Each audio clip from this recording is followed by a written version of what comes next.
Sunday, October 27, 2013. This is Mercedes Diesel Guy, and this is my wife's 1998 Volvo V70. Those of you who have been following my videos know this is a new car to me. But seeing as how I had no record on the timing belt or anything like that, I'm doing a full tune-up, including timing belt on this car. Now, this is an interference engine, which is why I have the cam lock, but other than that, logically speaking, the timing belt job here is no different than it would be for me doing the Subaru.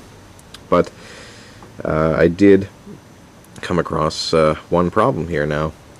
This is actually, I think the earlier style engine with the hydraulic tensioner. Let me grab that and I'll show you. Now this here is the old hydraulic tensioner. The timing belt kit I bought came with a brand new tensioner and water pump and rollers. So I'm not going to be putting this back in, but I just wanted to show you the style of tensioner this had. And basically the hydraulic tensioner, just like on the Subaru, pushes right up here against the roller and tensions the timing belt. Anyhow, here's the quirk I discovered while trying to remove this part right here. Now there's, in addition to the timing belt gets routed around the two camshaft sprockets, the crankshaft sprocket, which is way down below, the water pump sprocket, and then there's an idler roller and the tensioner roller. And here's where I ran into a problem. Now the idler roller actually gets bolted in with two 12mm bolts, as I remember. Not really a big deal to get those out, although, but here's the problem I ran into. I got the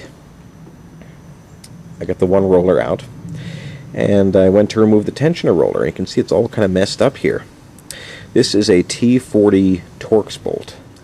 This is all messed up because I tried to get a T40 Torx bit in there. I mean, this part sits way down there, and loosen this bolt. And the first couple of times I tried, I actually stripped out my Torx bit. Let me see if I can find the.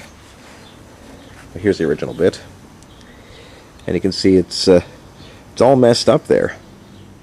I was really kind of hoping that I didn't mess up the bolt itself too bad, and really just the bit. So I went down to the store, just thankfully right around the corner from me, and I bought a new T40 Torx bit, which I tried with the new bit and it kept slipping on me, leading me to believe that the bolt itself was stripped out. So finally, and I was getting really low on options here, I went back to my 3/8 socket and the brand new T40 Torx bit I bought.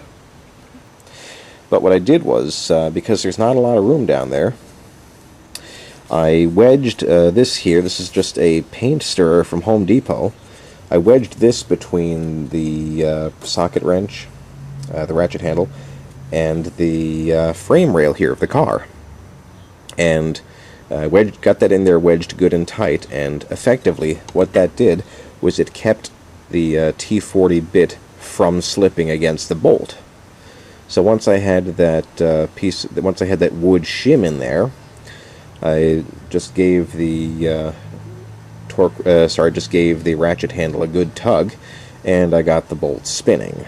So if you're running into trouble, that would be my recommendation. Just make sure you get your ratchet or your whatever you're using for your T40 Torx.